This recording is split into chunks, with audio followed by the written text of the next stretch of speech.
Bonjour Monsieur Denis, Désolé du retard, pardon. pas de problème. Bonjour à vous, comment allez-vous? Bonjour.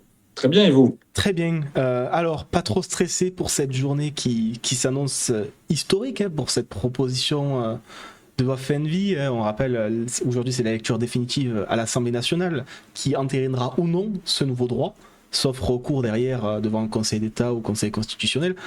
Comment vous voyez cette journée, vous? Comment vous êtes préparé? Est-ce qu'il y a eu des choses particulières par rapport, on va dire, au dernier débat qu'il y a eu à l'Assemblée nationale?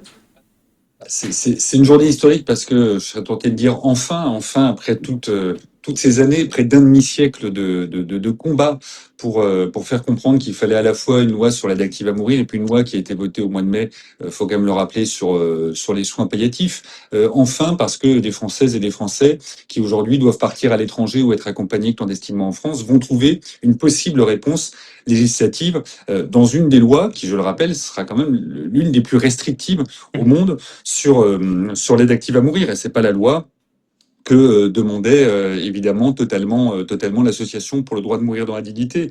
Mais c'est pas voilà, c'est pas un stress qu'il y a. Je me dis que voilà, on n'est pas au bout du chemin. C'est une étape. Derrière, il y a effectivement des décrets d'application. Il y a le Conseil constitutionnel qui sera saisi par le Premier ministre Sébastien Lecornu sur 3 points définis de la loi qui voilà, le Conseil constitutionnel devra dire effectivement si ça entre dans le critère ou pas de la Constitution. Mais voilà, je pense à toutes celles et tous ceux qui ne sont plus là pour voir le vote de cette loi, toutes celles et tous ceux que nous avons parfois accompagnés en France ou que nous avons accompagnés à l'étranger. Je pense à ces millions de Français qui voilà, attendent impatiemment qu'il y ait ce nouveau droit, cette nouvelle liberté qui puisse être votée. Et puis moi, je suis fier quand même de voir tout le travail démocratique qui a été réalisé, parce que même si les opposants vous diront qu'ils n'ont jamais été écoutés ni entendus, il y a quand même des chiffres qui parlent d'eux-mêmes. C'est 10 000 amendements déposés. Il y en a eu plus de 500 qui ont été adoptés, dont la moitié sont le fruit d'un travail avec des opposants au texte. Donc tout le monde a été écouté, tout le monde a été entendu. Maintenant, c'est à la majorité démocratique de parler.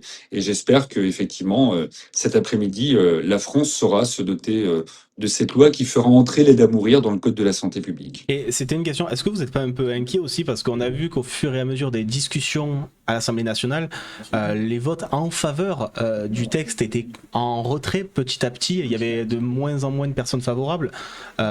Plus d'abstention et un peu plus de vote contre aussi. Est-ce que vous craignez pas potentiellement que cet après-midi, avec autant de temps qui s'est écoulé, potentiellement il y ait peut-être un inversement parce que jusqu'à maintenant, on rappelle, l'Assemblée nationale a toujours voté en faveur de ce projet de loi FNV. Est-ce qu'il y a quand même un peu une forme d'inquiétude là-dessus ou pas plus que ça, vous êtes assez Non, confiant? mais le texte là qui va être voté ou pas, mais le texte qui est présenté pour un vote définitif, c'est exactement le même texte qui a été voté en troisième lecture, puisqu'il faut quand même le rappeler, le Sénat par 3 fois a absolument finalement refusé de faire un travail Mhm. démocratique. Enfin, la majorité de droite sénatoriale a refusé de faire un travail démocratique. C'est quand même c'est lunaire quand on pense aux choses. C'est-à-dire que une majorité de droite sénatoriale opposée au texte s'est quand même dit on va un peu travailler et faire notre propre texte, mais ils ont été incapables de voter leur propre texte. Mhm. Donc bon, ça c'est un autre débat, mais c'est quand même hélas, je pense, une tâche indélébile sur le travail qu'aurait pu fournir le Sénat.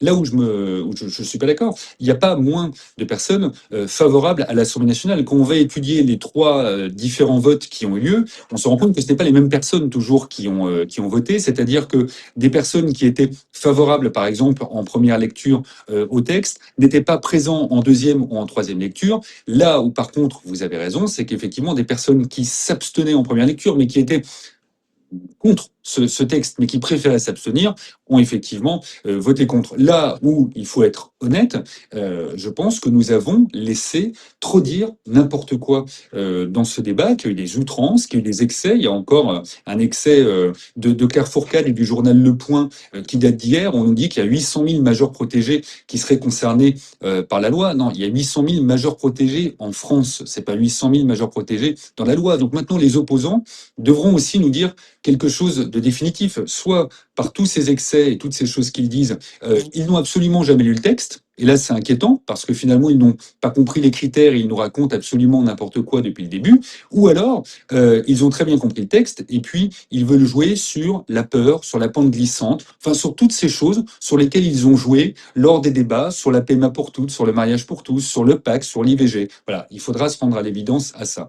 Maintenant, une nouvelle fois, moi j'ai toujours été dans un débat constructif avec la DMD. Je le serai toujours, y compris dans les discussions sur les décrets d'application, sur peut-être des aménagements de la loi qui seront à venir. Mais je rappellerai toujours qu'on est sur une loi qui ne s'impose à personne, qui ouvre un nouveau droit qui ne s'impose à personne, et nous sommes avec une loi qui respecte absolument toutes les consciences individuelles. Et alors là, j'ai plusieurs questions, on va dire, sur le texte en lui-même. Juste avant, je vais quand même vous en poser une. Aujourd'hui, c'est pas la fin de la DMD, c'est que le début pour prolonger et continuer d'ouvrir après le vote de cette loi. Vous avez, j'imagine, plein d'autres pistes pour potentiellement ouvrir sur d'autres situations plus précises, plus particulières. Comment vous envisagez l'avenir de la DMD après le vote de cette loi cet après-midi? Alors, vous savez, la DMD, ça n'existe pas qu'en France. Hein. La DMD, vous en avez partout dans le monde. Le meilleur exemple, c'est la DMD belge qui s'est effectivement réinventée, qui est dans un parcours d'accompagnement, est toujours dans un parcours de plaidoyer politique également en Belgique, mais a changé les choses. Moi, je suis pas arrivé il y a 5 ans en tant que président de la DMD en disant qu'il faut absolument qu'on reste dans ce plaidoyer politique. Pourquoi? Parce qu'il n'y avait pas de loi. Il n'y avait pas de loi qui permettait l'aide active à mourir. Et pourtant, il y avait de plus en plus de demandes de Français qui voulaient partir en Belgique, qui voulaient partir en Suisse ou qui étaient accompagnés dans un cadre clandestin en France et donc qui ne trouvaient pas la réponse d'un cadre légal dans notre pays. Donc évidemment, j'ai souhaité qu'on puisse développer ce plaidoyer politique. Moi, je ne le cache pas, hein, c'était mon rôle aussi en tant que président et porte-parole de l'association. Mais j'ai souhaité que la DMD, très tôt, puisse effectivement développer massivement l'entraide et la solidarité du point de vue de nos adhérents, à travers des représentants des usagers dans les établissements hospitaliers français, à travers nos commissions juridiques et soignantes, à travers notre ligne d'écoute, et puis à travers un parcours de médiation avec des médecins belges pour des Français qui pouvaient entrer dans le cadre de la loi belge. L'ADMD de demain, c'est toujours une ADMD qui va porter ce plaidoyer politique, mais c'est surtout une ADMD qui va être un acteur central et responsable, comme elle l'a toujours été, dans l'accompagnement de parcours en fin de vie pour faire connaître la loi, mais également pour la faire appliquer. Mais l'ADMD va effectivement entrer dans une nouvelle dimension qui sera très majoritairement celle de l'entraide et de la solidarité, et beaucoup moins celle du plaidoyer politique, même si, une nouvelle fois, la loi qui s'apprête peut-être à être votée, ce n'est pas la loi que demandait totalement la DMD, notamment sur le libre choix entre l'auto-administration d'une substance étale et l'administration d'une substance étale par un médecin ou un infirmier, par la prise en compte des directives anticipées, par la reconnaissance totale des souffrances psychologiques par ailleurs. Alors, on a parlé des opposants à ce texte. Bon, on a tout ce qui va relever du catholicisme, conservatisme, mais il y a aussi toute une partie à gauche qui s'oppose, la partie anti, enfin, la partie qui vous accuse d'être anti, comment dire, Vous accusez d'être de eugéniste, validiste. voilà, d'eugénisme, Ah, d'être validiste, etc. Quelle réponse vous apportez donc à ces mouvements anti-validistes qui déclarent la loi comme étant une loi eugéniste qui va euthanasier les personnes handicapées? Qu'est-ce que vous avez à leur répondre? Alors, très sincèrement, je n'ai absolument rien à leur répondre. Sur l'eugénisme, sur le nazisme, vous savez, on est venu m'agresser à la sortie de l'Assemblée nationale. La police a dû Quand vous étiez sur intervenir LCP, pour me c'est ça? traiter de, ouais, tout à fait, pour me traiter d'eugéniste et de nazi. À ces gens-là, je n'ai absolument rien à leur répondre. Cette loi, s'ils considèrent que nous sommes eugénistes, nazis, mais enfin, on est dans des excès, dans des insultes. Il n'y a pas de réponse à leur apporter. Moi, je me bats pour que des personnes qui ont des souffrances insupportables, qui sont allées au bout du bout, pour qui la vie n'est devenue que de la survie, des personnes qui vont mourir et qui n'en peuvent absolument plus, et qui disent, s'il vous plaît, aidez-moi dans le cadre d'une aide active à mourir, on puisse répondre à leurs demandes si elles rentrent dans le cadre, évidemment, de la loi actuelle. Par contre, il y a effectivement des militants de gauche, qui est quand même une sensibilité politique que je connais bien, qui effectivement nous ont accusés d'être des validistes, puisque cette loi serait une loi validiste, puisque des personnes handicapées entreraient dans le cadre de la loi. Je rappelle déjà une chose simple, ce n'est pas parce que nous sommes une personne handicapée que nous entrons dans le critère de la loi. Non, le handicap n'est pas un critère des 5 critères qui ont été définis d'éligibilité de la loi. Par contre, Là où moi, je trouve que ces militants qui viennent nous dire vous êtes validistes, créent eux-mêmes un validisme le plus total, c'est qu'elles ne reconnaissent pas qu'une personne atteinte d'une affection grave et incurable, avec son pronostic vital engagé, en phase avancée ou terminale, des souffrances qui lui sont totalement insupportables ou qui sont réfractaires, et qui demande de façon libre et éclairée à entrer dans le cadre d'une aide active à mourir et qui est porteuse d'un handicap, ne devrait pas être entendue.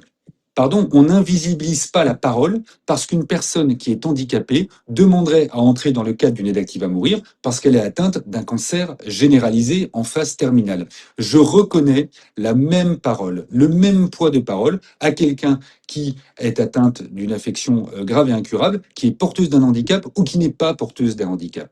C'est exactement le même sujet, vous savez, qu'il y a eu sur les majeurs protégés qui seraient sous Oui. tutelle ou sous curatelle. Pardon, mais la loi française ne dit pas que vous avez moins de parole dans les situations médicales si vous êtes sous tutelle ou sous curatelle. On reconnaît que quand vous êtes un majeur protégé, si vous êtes en capacité de le faire, alors vous êtes décisionnaire des situations médicales qui se présentent. Et donc finalement, ces opposants ne sont pas d'accord avec tous les textes de loi qui remontent pratiquement à Bernard Kouchner sur les droits des patients. Donc je leur dis une chose simple, vous voulez vous battre pour qu'il y ait une société qui soit beaucoup plus inclusive et qui lutte contre ce validisme ambiant. Mais vous me trouverez à votre côté pour cela, toujours à votre côté, parce que effectivement le validisme, je le connais au quotidien dans ma vie de famille personnelle. Donc ils me trouveront toujours pour lutter contre cela, mais ils ne me trouveront jamais à leur côté si c'est pour faire taire la parole de personnes qui seraient handicapées parce qu'elles demanderaient une aide active à mourir et qu'on ne devrait pas les respecter. Et en fait, ça naît aussi d'une inquiétude qui est le système médical en France et le système palliatif, hein, parce qu'en fait, cette crainte, c'est la crainte de dire demain, on n'aura pas suffisamment de palliatifs et par souci de facilité avec des grands guillemets, hein, les gens vont être encouragés ou vont devoir faire le choix de la fin de vie parce que ils n'auront pas la possibilité d'être soulagés et potentiellement accompagnés dans le palliatif. En fait, c'est la principale inquiétude, je pense, de ce mouvement qui vous accuse de validisme. Et sur le sujet voilà, du palliatif, qu'est-ce que vous avez à apporter à cette réponse et à cette inquiétude au fond? Alors, c'est pareil, là on est sur des jeux dissociés, c'est-à-dire est-ce que la personne handicapée demande à bénéficier d'une aide active à mourir de par son handicap et qui n'aurait pas eu accès à des soins palliatifs, elle n'entre pas de toute façon dans le cadre de la loi française sur l'aide active à mourir. Maintenant, sur les soins palliatifs, vous avez parfaitement raison. C'est pour ça que on a porté, et toutes ces personnes qui n'ont que les soins palliatifs à la bouche, j'aurais aimé les avoir à mes côtés et aux côtés de la DMD depuis plusieurs années pour défendre l'infusion de la culture palliative, pour défendre les budgets, même si les budgets, ça ne rajoute pas tout le temps des soignants et de la formation. Mais on s'est battu totalement. On a été autour de la table, mais on n'a pas quitté la table quand il fallait discuter des soins palliatifs et du plan décennal de soins palliatifs. C'est quand même l'ADMD qui s'est battu pour que on arrive à doubler le budget des soins palliatifs dans le cadre de la loi sur les soins palliatifs qui a été adoptée et promulguée d'ailleurs avant celle sur l'aide active à mourir. Maintenant, on a un peu voulu réinventer l'eau chaude dans notre pays. Et quand on regarde ce qui se passe à l'étranger, les faits sont là. Alors, on peut une nouvelle fois ne pas être d'accord avec tout ça, mais les faits sont là. Ils ne montrent pas ces faits. Donc, toutes les lois, dans tous les pays, pardon, qui se sont dotés d'une législation sur l'aide active à mourir, il y a eu un développement massif des soins palliatifs. Le premier pays aujourd'hui dans les soins palliatifs, ce sont les Pays-Bas. Les Pays-Bas qui ont le droit à toutes les critiques des opposants sur l'aide active à mourir, où on permettrait tout et n'importe quoi. C'est le premier pays au monde sur les soins palliatifs aujourd'hui. Et dans tous les pays qui ont légalisé l'aide active à mourir, vous vous rendez compte que l'immense majorité des personnes qui ont demandé à bénéficier d'une aide active à mourir ont été accompagnées dans le cadre de soins palliatifs. Et parce qu'en France, on a voulu faire encore un cadre restrictif, je vous rappelle qu'une personne qui ferait une demande d'aide active à mourir, le médecin qui reçoit cette demande doit évidemment lui présenter les solutions qui peuvent exister, doit lui présenter des soins palliatifs et s'assurer le cas échéant qu'elle ait accès aux soins palliatifs. Je trouve dommageable d'ailleurs que tous les opposants aujourd'hui à l'aide active à mourir, qui n'ont que les soins palliatifs à la bouche, n'aient pas voté le droit opposable aux soins palliatifs que nous soutenions avec l'association pour le droit de mourir dans la dignité. Le médecin devrait également lui présenter une orientation vers un psychologue ainsi que pour ses proches si la personne ou ses proches le souhaitent et devra s'assurer qu'il y a accès si elle le demande. Donc il y a quand même un voilà, un cadre qui est très strict au-delà des critères d'éligibilité, même si j'aime pas ce terme, pardonnez-moi, de l'aide active à mourir. Mais se battre pour une fin de vie libre et choisie, ce n'est pas ne pas se battre pour qu'il y ait un système de santé qui soit meilleur, ne pas se battre pour qu'il y ait une vie dont dignité qui puisse exister, ne pas se battre pour que nous soyons dans une société anti-validiste. Ces combats ne sont pas opposés. Les opposants veulent les opposer. Je l'ai toujours dit. Pour moi, ils sont parfaitement complémentaires et je me battrai toujours sur tous ces différents sujets pour que la France avance, évidemment. Alors, à l'inverse du coup de ceux qui vous attaquent sur cette loi, il y a ceux qui considèrent qu'elle ne va pas assez loin. Voilà, comme la DMD. Hein. Alors, j'ai Drapeau dans le chat qui me pose la question. Voilà, qu'est-ce que vous pensez du cas de conscience évoqué par les médecins et par le personnel soignant qui pourraient refuser d'appliquer la loi? Est-ce que voilà, il y a une véritable problématique là-dessus ou c'est quelque chose que vous entendez Non, il y a aucune problématique. J'ai toujours dit que c'était une loi de liberté et j'ai toujours dit, si on dit il doit y avoir une liberté pour la personne malade, il doit y avoir aussi une liberté de conscience pour le soignant qui serait face à une demande d'aide active à mourir. Aucun soignant ne sera obligé d'accompagner quelqu'un dans le cadre d'une aide active à mourir. Ça s'appelle la clause de conscience individuelle. Je me suis toujours battu avec la DMD pour qu'elle soit dans ce texte et elle y est fort heureusement. Après, les personnes ont une conscience. Est-ce que les murs des institutions, les murs d'un établissement ont une conscience? Je ne le crois pas. Et je vais être très franc dans ce débat. Quand j'entends, par exemple, des petites sœurs des pauvres qui disent on va devoir fermer demain ou partir dans d'autres pays s'il y a des demandes d'aide active à mourir. Je les rassure, elles ne fermeront pas d'établissement, elles ne partiront pas dans d'autres pays, surtout que tous les pays qui nous entourent ont avancé, soit ont une législation, soit par des représentations juridiques, ont cette possibilité d'aide active à mourir. Elles seront respectées dans leurs clauses individuelles. Maintenant, est-ce qu'un établissement catholique est en droit de dire, dans mes murs, on ne pratique pas la loi, on ne respecte pas la loi, pardon, mais là, je ne suis pas d'accord. Et je pense que si toute cette droite et cette extrême droite qui se bat aujourd'hui pour ces établissements catholiques qui pourraient ne pas respecter la loi, on leur disait ce ne sont pas des établissements catholiques, ce sont des établissements d'une autre religion qui ne respectera pas la loi, ils seraient vent debout contre ça. Donc, voilà, je ne veux pas tomber dans la caricature d'un catholicisme rétrograde qui ne veut pas une évolution de la loi.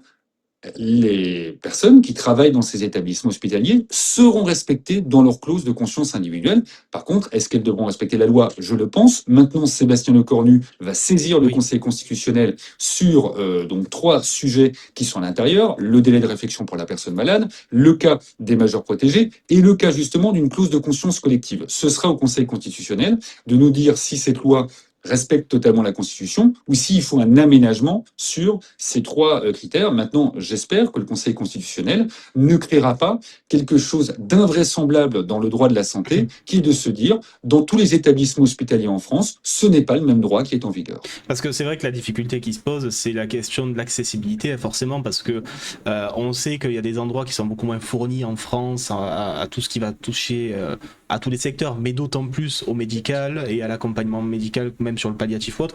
Et si par exemple on se retrouvait dans des endroits très ruraux, très reculés, avec une vraie absence médicale là-bas, avec uniquement des personnes qui mettent en avant cette classe de conscience, j'entends le sous-entendu de cette question.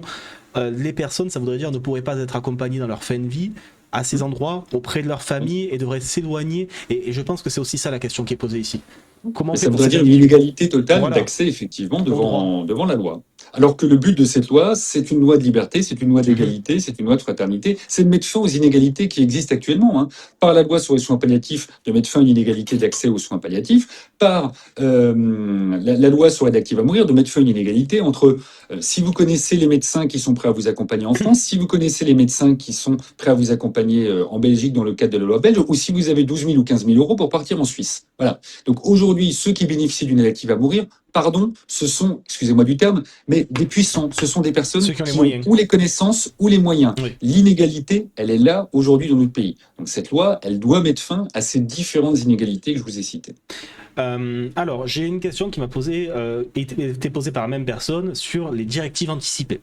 Alors, personne que je connais n'a rempli ces directives anticipées, pas même moi, pourtant celle-ci serait très utile dans le cadre de la loi. Ne faut-il pas lancer une grande campagne nationale d'information sur celle-ci, car très méconnue du grand public malgré tout, ou bien solliciter les CPAM mutuelles pour que ces directives soient remplies par le plus grand nombre possible?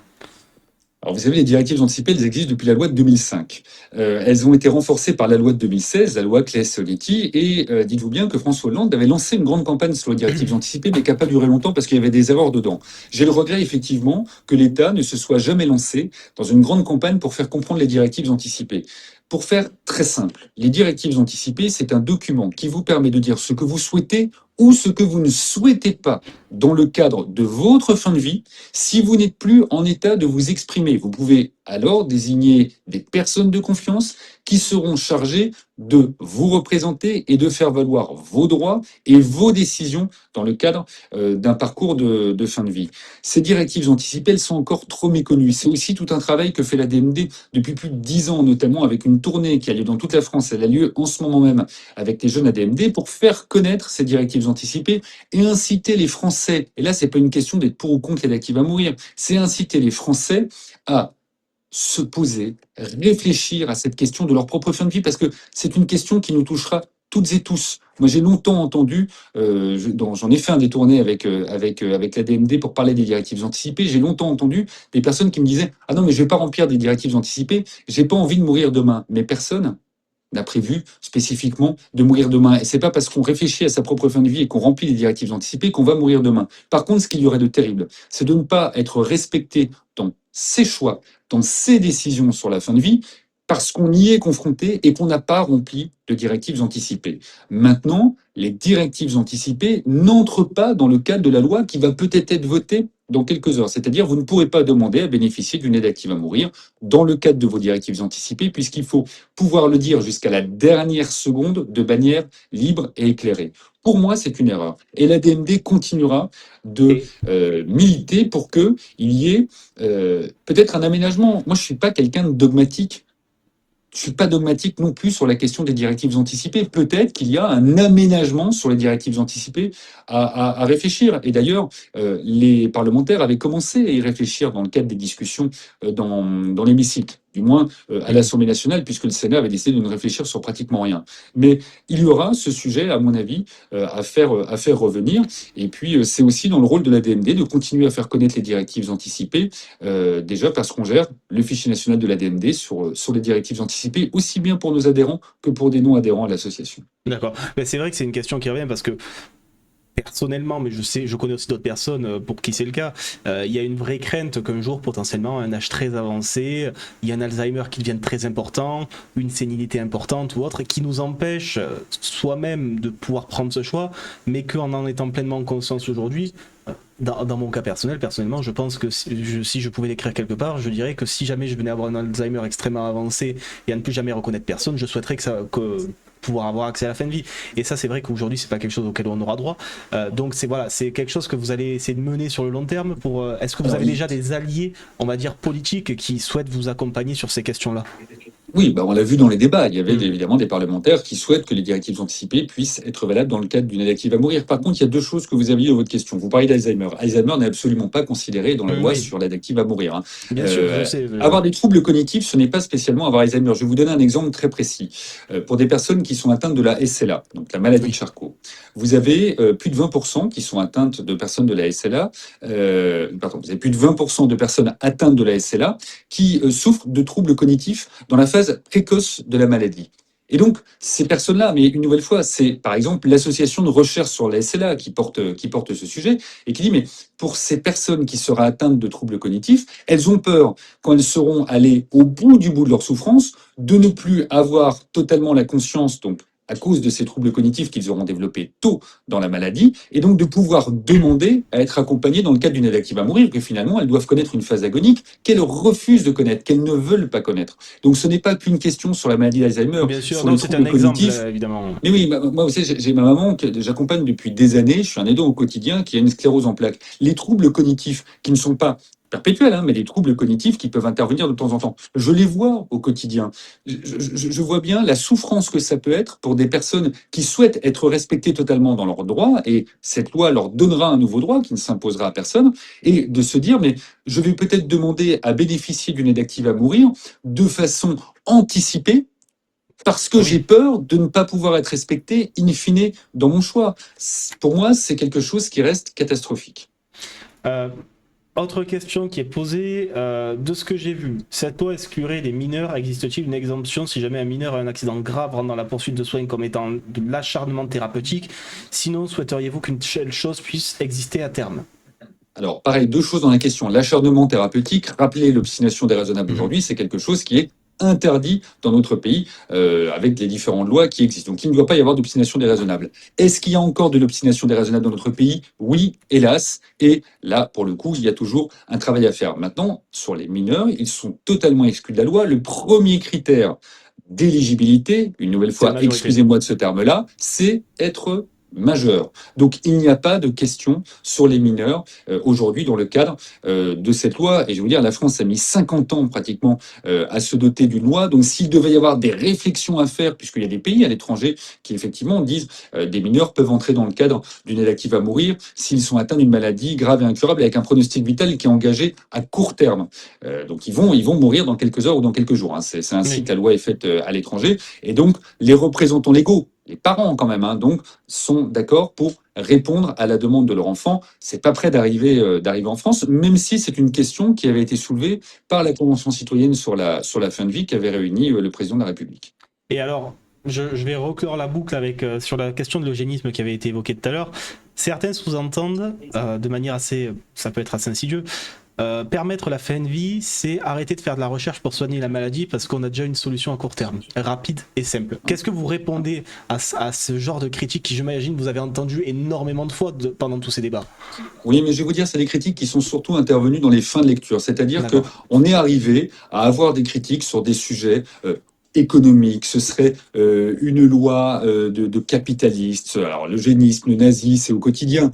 Mais il faut se poser et regarder qu'est-ce que cette loi et qui demande cette loi. Ce sont des personnes malades, des associations de personnes malades. Ce sont des associations d'aidants. Ce sont des soignants qui demandent qu'il y ait cette loi pour répondre à des souffrances qui sont exprimées, qui sont insupportables, et une nouvelle fois, quand la vie est devenue de la survie pour des personnes qui ont leur pronostic vital qui est engagé. Donc, la question économique, mais personne n'a Hmm. réfléchi à cette loi de manière économique. Mais on le sait bien, personne. Alors, des opposants veulent vous faire croire que oui, mais regardez ce qui se fait à l'étranger. Mais à l'étranger, qui a fait des études économiques ou en France, qui a osé faire une étude économique sur la fin de vie? Ce sont des opposants. Oui. Pardon, on peut tout faire, mais il y a un moment donné, il faut quand même être respectueux un petit peu dans ce débat et dans les situations qui se présentent. Donc non, l'aide active à mourir déjà ne sera jamais proposée. Non, l'aide active à mourir n'est pas là pour qu'il n'y ait plus de recherche, pour qu'il n'y ait plus de développement du système de santé, pour qu'il n'y ait plus de développement de soins palliatifs. Au contraire, il faut toujours investir dans la recherche. Vous savez, les personnes qui sont atteintes d'une affection grave et incurable aujourd'hui, qui engagent leur pronostic vital, ils souhaiteraient pouvoir guérir. C'est pour ça qu'on laisse croire que oui, ils veulent mourir parce qu'ils ne se sentent pas bien ce matin. Mais c'est pas ça la réalité. Si demain la médecine leur dit je peux vous guérir, mais guérissez-moi. Évidemment, je n'entre pas dans le demande d'une aide active à mourir parce que vous pouvez me guérir. C'est parce que je suis allé au bout du bout de tout et que la vie n'est vraiment devenue que de la survie. Donc non, il faudra toujours la recherche. On parlait de la maladie de Charcot. Oui. Et moi, je me félicite de la recherche qu'il y a sur la maladie de Charcot. On parlait des cancers. Je me félicite aujourd'hui des recherches qu'il peut y avoir sur des cancers. Il faut pas oublier qu'il y a des années, il y avait des cancers où on mourait très vite de ces tumeurs et aujourd'hui, on arrive à les guérir. C'est tout le sens également de la recherche. Après, il faut aussi se rendre à l'évidence que la médecine a créé des situations de fin de vie qu'elle n'aurait pas créées précédemment. Donc il y a ça aussi cette réalité. Mais il faudra toujours se battre pour qu'il y ait le maximum de moyens qui soient affectés à la recherche pour qu'on puisse guérir et mieux accompagner évidemment des maladies qui aujourd'hui sont totalement incurables. Alors, vous m'aviez promis une demi-heure, je vais du coup bientôt vous Ah, mais libérer. j'ai mis du temps à venir, pardon, déjà sur l'interview, je Il suis n'y désolé. a pas de problème. Du coup, je conclurai avec une question pratique. Si la loi est votée cet après-midi, à combien estimez-vous le temps pour sa mise en place et que les premiers Français en France puissent bénéficier de ce droit, tant en termes de formation des soignants qui délivreraient ces soins, qu'en termes d'infrastructure et potentiellement de décrets, d'application des décrets? Alors, si la loi est votée tout à l'heure à la majorité, il y a 3 étapes. La première étape, elle a été révélée hier par le Premier ministre. Ce sera le Conseil constitutionnel qui devrait se réunir vraisemblablement à la fin du mois.